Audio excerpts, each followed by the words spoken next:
Putri N mendadak ucap selamat tinggal, ngaku pasrah tersakiti. Putri N mengucapkan selamat tinggal lewat Instagram story pribadinya baru-baru ini.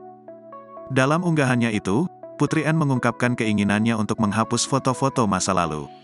Istri Arya Saloka, Putri N juga ingin merubah hidupnya ke arah yang berbeda. Pesinetron ini juga mendoakan semua orang yang dicintainya agar dapat hidup bahagia. Ia pun pasrah soal apapun yang bakal terjadi. Aku berpikir untuk menghapus foto-foto lama di galeri. Mungkin akan terasa menyakitkan sedikit, tapi ya, masa bodoh. Apa yang sudah terjadi, terjadilah, tulis Putri N. Namun, lanjut Putri N, hal ini tetap harus dilakukannya untuk perubahan dalam hidup dirinya ke depan. Kita semua butuh perubahan dalam hidup meski kadang menyakitkan, lanjutnya. Di akhir kalimat, Putri N mengucapkan selamat tinggal untuk kenangan masa lalunya. Jadi, selamat tinggal kenangan, tutupnya. Meski tak menyebutkan untuk siapa, namun warganet menduga tulisan Putri N itu ditujukan untuk Arya Saloka, usai suaminya diisukan selingkuh dengan Amanda Manopo.